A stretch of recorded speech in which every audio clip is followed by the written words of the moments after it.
The Columbia Broadcasting System presents Yours truly, Johnny Dollar.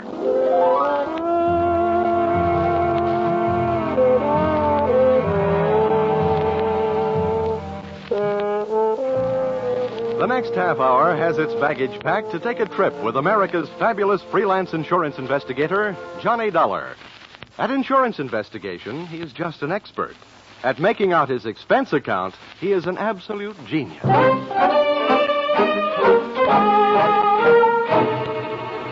Expense account submitted by Special Investigator Johnny Dollar to Home Office, American Continental Life Insurance Company, Hartford, Connecticut. The following is an accounting of my expenditures fulfilling your assignment as a bodyguard. The body being that of your late policyholder, Robert W. Perry. Expense account item 1. Fare on night train Hartford to New York, $3.80. Expense account item 2. $1.80 taxi to Lower Manhattan the following morning. To officers Perry and Van Bruten, importers, arriving as promised at exactly 9 a.m. Good morning. May I help you? Yeah, my name is Johnny Dollar. I have an appointment with Mr. Perry for 9 o'clock. Oh, yes, from the insurance company. Well, you're right on time. Yeah, they told me I'd better be. Mr. Perry just came in. He's alone and waiting for you. I'll buzz him that you're here. Thanks.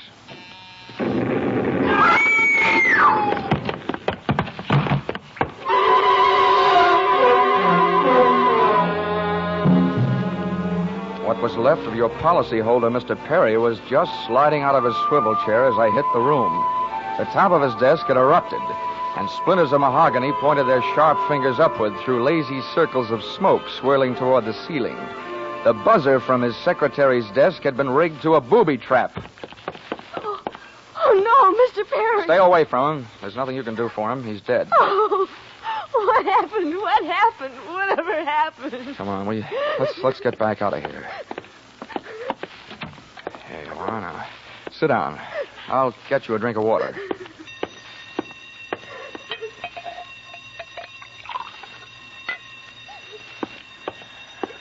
There you are. Now, just drink this. What happened? We had an explosion. I turned in an alarm. Is anybody hurt? There's a doctor on the third floor. Should I call him? Never mind the doctor. Call the police. And nobody gets in here until they arrive. Now, the rest of you, go on, beat it. Run along. And turn off that alarm. Okay, miss. Now, just take it easy. But it was all so sudden. What happened? Well, that's not too hard to figure out. Somebody wanted to give your boss, Mr. Perry, a shortcut through life. So, whoever it was, figured out that his secretary would never buzz her boss unless he was at his desk. They rigged up a bomb somewhere in his desk that would go off when you buzzed him. Oh, but then I killed him. Now, wait a minute. Don't get hysterical on me. There's excitement enough around here, and there'll be plenty more when the police get here. Keep cool. But I did it. You saw me do it. Look, the way you put it, I killed him by coming in here and giving you my name so you'd buzz him. Drop it, will you? I'm sorry. Now, what about yesterday? Was he here? Yes, all day. What time was it when you last used the buzzer? Wait, right up to the last minute, about 5:30. Who left the office first, you or Perry? Mr. Perry, he always leaves first, and I lock up. Well, from the looks of things, you should have used more locks last night. Somebody got in here to do some wiring. Uh-oh, I forgot that fire alarm. All that equipment and no fire. Look, before the police arrive, do you know why I was sent here? Yes. Mr. Perry recently felt that his life was in danger. He thought that, well, with a $100,000 policy, the insurance company would do everything they could to help keep him alive. Well, we didn't have much of a chance, did we? What was he afraid of? I don't know. Okay. What were his other appointments for today? He only had 2. His partner, Mr. Van Bruten, at 11, and then... One at a time now.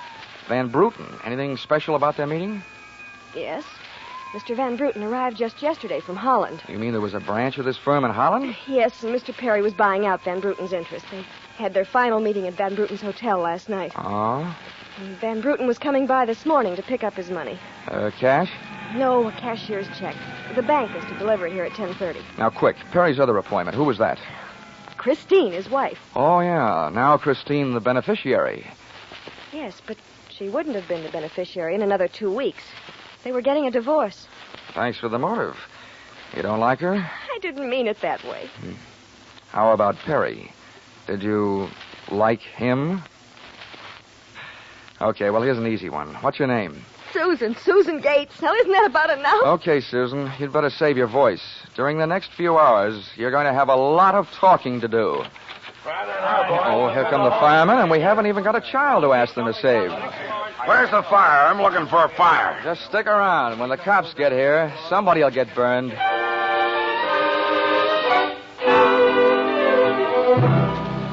The firemen should have stuck around because the cops arrived in a blaze of glory. It was a very high-class investigation. 2 lieutenants.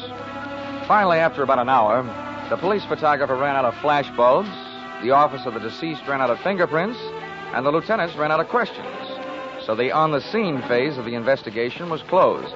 At about 5 minutes of 11, I left the police to pack up their notebooks, their clues, and the body, and went into the outer office. Susan looked like she could use a big, broad shoulder to weep on, but unfortunately, I was wearing my light gray suit. About then, a dark blue suit and a deep green voice entered the room from the corridor. Say, there's some feller out here says he belongs here. His name is Van Bruten. Shall I let him in? Oh, what do you think? His name is on the door you just opened. Oh, indeed, now. Well, my name happens to be Murphy, and it's on beds all over the country. But that don't mean I'm stuffed with feathers, does it? This'll teach you, Johnny Dollar, never to cross tongues with an Irishman. Okay, send him in, officer. Yes. All right, you can come in. The policeman out there. Is there trouble here? Oh, I am Bremer Van Bruten. Where's Mr. Perry? What? He's waiting for me, no? No. But my appointment. He's not keeping any. He's dead. Dead? This isn't possible. Last night I saw him. He was well. What happened? He was hit by a buzz bomb. A buzz bomb? Please. Oh, sorry. I forgot other people aren't used to these things. You mean that was foul play? Very foul. Please, may I sit down? My first visit in all these years since before the war. It was to be so happy. Now, tragedy like this. He was a good man, a good partner. I understand that as of last night, you were no longer partners. Yeah, I'm glad you mentioned that. I realize, of course, that it is indelicate to speak of such things as money at a time like this. But that is why I'm here, to receive my payment. Oh, just because Perry got his, there's no reason for you not getting yours, huh? But you misunderstand me. I am deeply grieved. Since the transaction was consummated, what is there to do? A delay would be a needless waste of money. I have already paid for passage back to Amsterdam tomorrow. Your check is here, Mr. Van Bruten. Here you are. Thank you. In all my years of business, this is indeed the saddest moment. Yeah, those are very kind words, Van Bruten, and I'd believe them if your eyes would stop counting all the zeros on that check. Expense account, item 3, 90 cents. Phone call to your company. American Continental Life Insurance Company, good morning. Oh, well, that's a matter of opinion. This is Johnny Dollar. Put me through to Mr. Gordon, will you? Yes, sir. Mr. Gordon's office. Look, honey, this is Johnny Dollar. I want to speak to Gordon. Oh, and while I'm telling him what I've got to tell him, maybe you'd better sit in his lap with some smelling salts. I'm not that type of a secretary. And besides, he doesn't have a lap. Hello, Dollar. How are you making out? I owed about $100,000. What's that? Yeah, somebody turned Mr. Perry into a firecracker. He's dead. Oh, that's bad news. It's a big policy, you know. Yeah. Look, what I want to know is, shall I stay on the case? Oh, certainly, Dollar. Certainly, by all means. By the way, is there a chance of proving suicide? There's a non-payment clause. To make this one a suicide, there'd have to be a Santa clause. Nobody could hate himself enough to do it this way. Well, what are the fraud possibilities? Only fair. There's an estranged wife. She's the beneficiary, but she wouldn't have been in a couple of weeks. Divorce coming up. I'll start with her. All right, Dollar. Good luck. But watch those expenses. Why, Gordon, I'm surprised. I think an insurance man would be the first to want to see a fellow live a little. Expense account, item 3. Cab fare, $2.80. Tip to driver, $1. Christine Perry's apartment was on Sutton Place, overlooking the river. And from what the doorman told me, all of the proprieties. I took the elevator up to the 24th floor, and there I discovered that our garden-fresh widow was living high in more ways than one. Everything about the place was French. The maid that led me into the living room, the decor, and the perfume, which reminded you that breathing can be fun. I looked up from enjoying my nose to see Mrs. Perry looking down hers. Mr. Dollar, Oh, Mrs. Perry. I believe we can dispense with any getting acquainted. You're an insurance investigator, interested in the death of my husband. So naturally, you're here because you've jumped to the conclusion that I killed him. Oh? You're the one that's jumping to conclusions, lady. Then what do you want? The policy's in order, the premiums are fully paid. I'm not quite sure. I know that you've got a great motive. So far, the only motive I've found. You haven't had much time to look, have you? Check. This is my first stop. Maybe you can help me. Do you know anyone who would be happier with your husband out of the way? I know very little about my husband's friends, or for that matter, his activities for the past 6 months. That's when I left him. Uh-huh. Well, that's not much help for either of us. Without someone else to suspect, I may just have to concentrate on you. Mr. Dollar, I picked him and I want to concentrate on me. Well, I hope you're as long on alibis as you are short on your temper. Where were you last night? With a friend, Al Donovan. For a while, the same place my husband was. And I've witnesses to prove who was with him. Anybody at the Club Caprice can tell you. Well, save me a trip. I can't afford the prices they get there. Certainly, pleasure. My husband was with his beautiful little secretary, Susan Gates. Well, I wouldn't be more surprised if your late husband walked through the door and said that... All right, mister, that's enough. Al! Yeah. How much did you I'm hear? a big guy, baby, 6'4", and I've got big ears to match. Al, please. Would this be Mr. Donovan, your companion of last evening? I'm getting you out of here, Christine. Al, you don't know what you're saying. You lie to me. How can I help you if you lie to me? You call me stupid.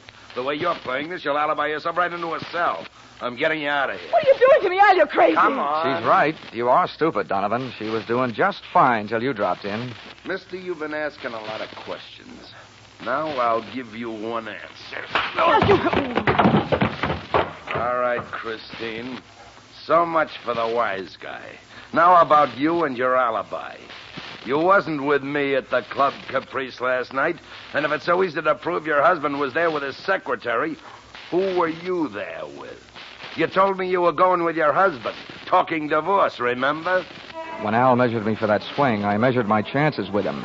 To me, he looked like one of the corporate assets of Murder Incorporated.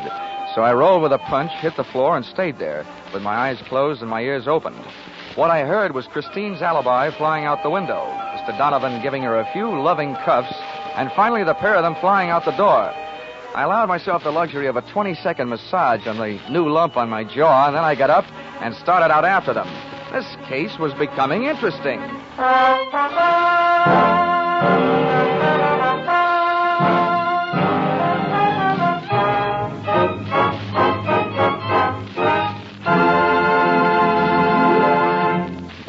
In just a moment, we'll return to the second act of Yours Truly, Johnny Dollar.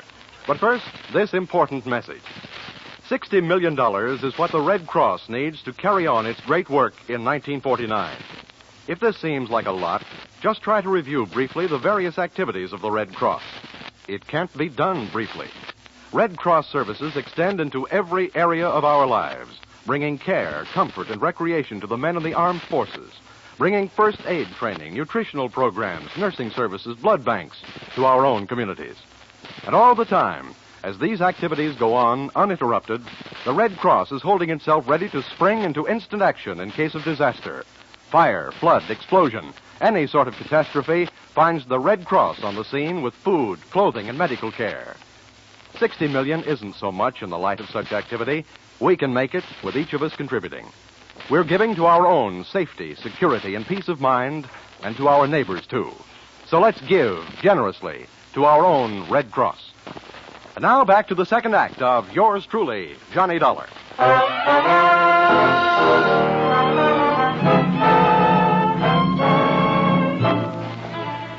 I hit the street just in time to see Donovan pushing Christine Perry into a cream-colored convertible. When they got rolling, I piled into a cab and followed them, and the chase was on. At 57th and Broadway, things got complicated. My cab was 3 cars behind theirs when a red light flashed them to a stop. Then the door of their convertible flew open. Christine jumped out, dashed across the street, and down to the subway. Since Donovan didn't follow her, I followed him. When he finally pulled to a stop, he took 2 chances. He parked in a no parking zone and walked straight into the building beside it, a police station.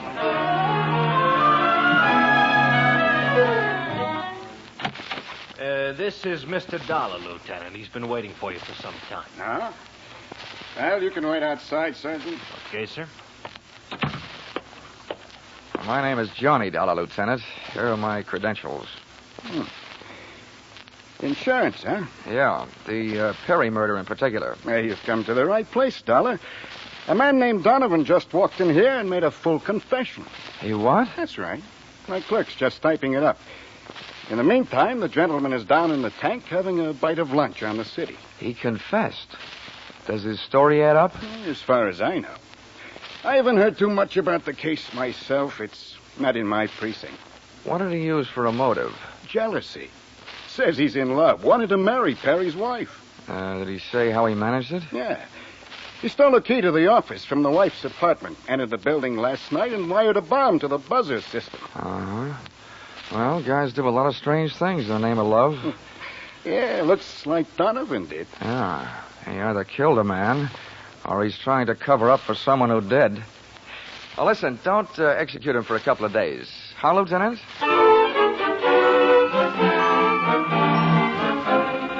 I spent the rest of the afternoon downtown in the offices of Perry and Van Bruten, importers. The partners' correspondents told me two things. They had been extremely friendly, and Van Bruten was extremely bald. Perry had been sending him toupees from a famous Hollywood makeup firm. At 4:30, I opened the drawer marked Employment Files. They rocked me with two minor explosions of their own. The folder marked Donovan Albert J. told me that he'd been employed as Perry's bodyguard over a period of years and that he was canned the day before the murder. Before I received blast number 2 from the folder of Perry's secretary, Susan Gates, the office door opened behind me. Well, Mr. Dollar, you're supplied with a search warrant, I hope? Just the one I was born with, Mrs. Perry. The kind they say kills cats. You know, curiosity. What are you looking for? I found it. How about you? What are you doing here? Oh, I'm tired of dueling with you. I'm here because I want to... Well, I've got to talk to someone. I called your hotel. You went there. I tried to locate Susan, but I couldn't, so I thought maybe you'd be down here. What's the basis of our sudden friendship? You should know. Al Donovan's confession. The newspapers have it already? Yes, but there's not a word of truth in it. He didn't kill my husband. How do you know that? Because... Why, it's impossible, that's all. Yeah, it was a little hard for me to swallow, too, when the police told me about it. But since then, it's become a little more digestible. What do you mean? I just learned that he was your husband's bodyguard. He was fired yesterday. That same day, your husband calls his insurance company screaming for another bodyguard. Now, how would that add up for you? A beef, maybe? Al Donovan's a fool. He never thinks. He just rushes in and says or does whatever's on his mind. He told my husband if he didn't divorce me that... Well, he threatened him.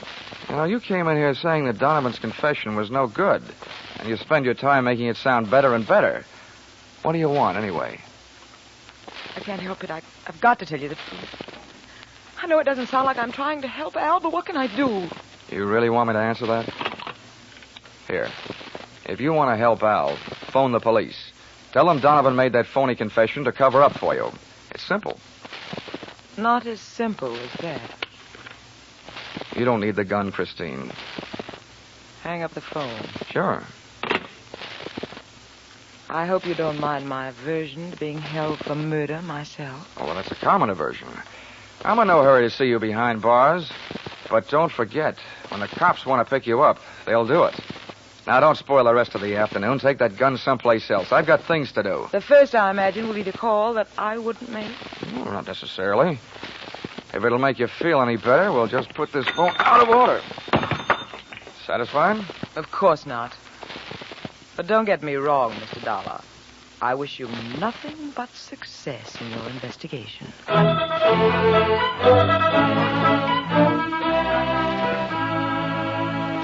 I puzzled over that exit line for a few seconds after she'd gone, and then I went back to the company's employment file, namely the application for employment as secretary of Susan Gates. It informed me that during the war she had worked in a munitions plant. Her specialty, wiring bomb fuses. When Miss Susan Gates reached home at 8:30 that evening, she found a visitor, me.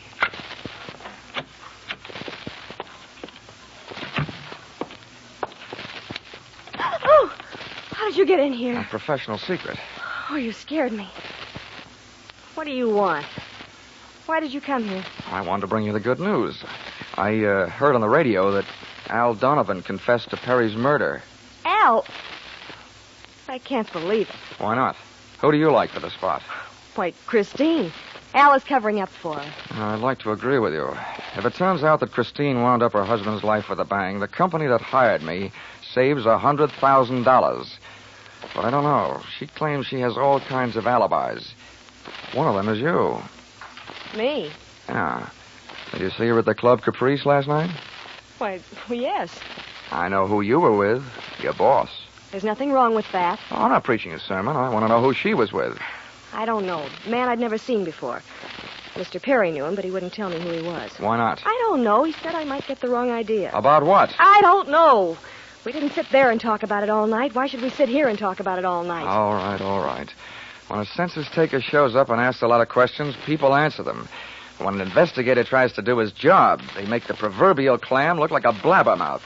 Look, Mr. Diller, believe me, this has been a greater shock to me than to anyone else. Excepting, of course, your late employer, Mr. Perry. How long did you work for him? 4 years. Now, where'd you work before then? Why, Oh. Let me help you. Bombs, wiring fuses. Remember? All right, I remember. Good. Then maybe you'll remember a little bit more. Let's go back to last night. The guy with Christine Perry. Who was he? I tell you, I don't know. Was it Van Bruten? I don't know. You don't know? No, I mean... I'll get that. No, I'll go. You make sure you just don't keep going. Susan! When Susan snapped the spring lock to open the door, the gun outside opened up. The first slug caught her in the left shoulder, spinning her out of the way of the rest of them. It was getting monotonous. Every time a buzzer went off, things started booming. Susan was sprawled out on the floor in front of the door, and to open it, I had to move her. By the time I did, the hallway outside was empty. Okay, now, come on, take it easy. It won't start hurting for a couple of minutes. We'll have a doctor here by then. He'll give you something. Now, just try and keep calm. Here, I'll throw my coat over you. Now, try not to move. Oh. I'm trying to ruin this rug. Never mind the rug. What we want to worry about is who tried to ruin you. What'll they do to me? What will who do to you? They'll arrest me. No, they don't arrest people for getting shot. You have any idea who it was? That man in the office this morning. The one who picked up the check. Van Bruten? No, he wasn't Van Bruten. He was a phony. Yes. And you still gave him that check? Yes. Well, I won't ask you why. But apparently you gave him the money and then tried to blackmail him. Is that right? They'll arrest me. I wouldn't be a bit surprised. Who is this guy? Where can I find him? Come on, now, don't pass out on me now. His name, quick. Van Sant. Where's he live? Nelson Hotel. Under his own name? Oh, I don't. I don't blame you. I could use a few moments of unconsciousness myself.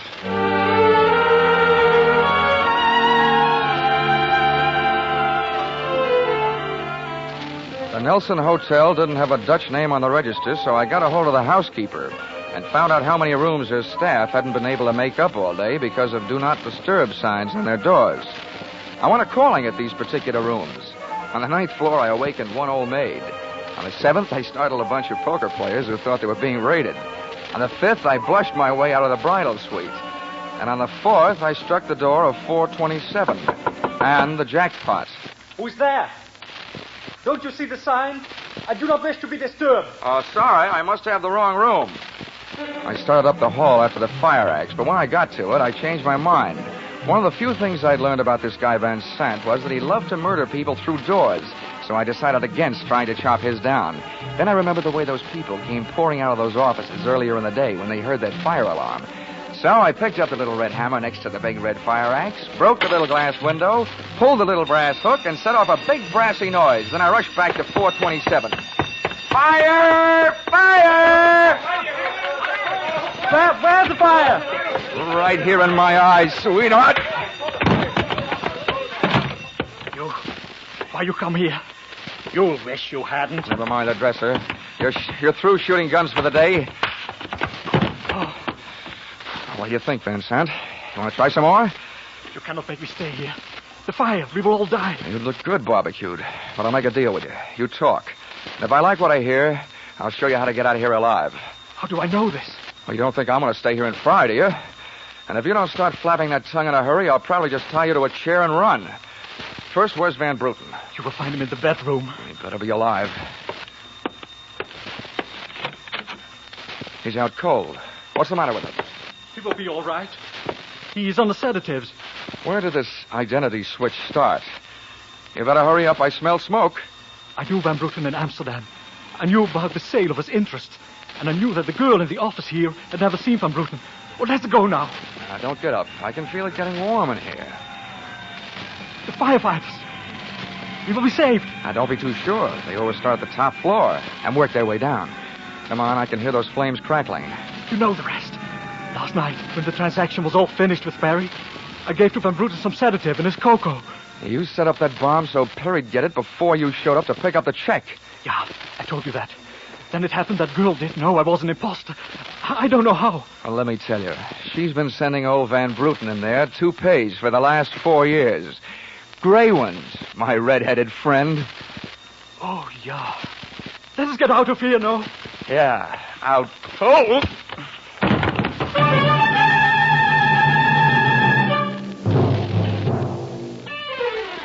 Expense account item 4, $1.40. Night letter informing you that American Continental would have to meet payment of claim to Mrs. Christine Perry, innocent widow of the insured. The only thing she was guilty of was trying to stay on the right side of a hot-tempered boyfriend. She lied about who she was with at the Club Caprice, not to fix herself an alibi, but to keep Al Donovan from learning that she'd been out with another guy. That guy being the real Mr. Van Bruten, who had only taken her out to try to talk her into reconciling with his friend, her husband. Item 5, $60, silver chafing dish. Wedding present for Christine and her new husband, Al Donovan. Well, that was the least she could do for the guy who had confessed to a murder he thought she had committed. Item 6, $8, flowers for Susan Gates, prison hospital. Item 7, fine for turning in false alarm, $1,000 and no cents. And that's what I think I'm beginning to get for getting into this racket. No sense.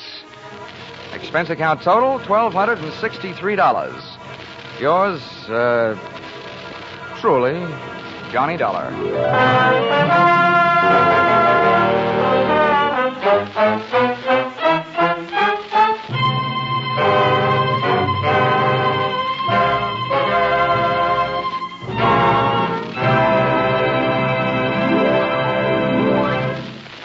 In just a moment, we'll tell you about next week's Johnny Dollar adventure. But first, this reminder. Just a little earlier tonight on CBS, Jack Benny turned dramatic actor on the Ford Theater. But this Sunday, he'll be back again on his own show with a special treat for the Jack Benny fans. After the last broadcast on which the Ronald Colemans appeared, thousands of letters came in from fans asking that Jack invite Ronnie and Benita back again soon. The Waukegan Wit did, and Ronnie and Benita, by popular demand, returned to the Jack Benny program this Sunday in what should result in one of the most hilarious broadcasts of the year.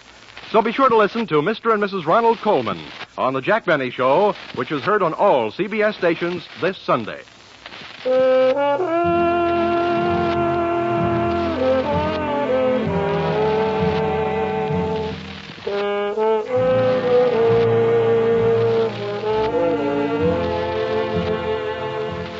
Listen in again next week when CBS brings you Yours Truly, Johnny Dollar, with Charles Russell as Johnny. Yours Truly, Johnny Dollar is written by Paul Dudley and Gil Dowd, with music by Mark Warno, and is produced and directed by Richard Sanville for CBS, the Columbia Broadcasting System.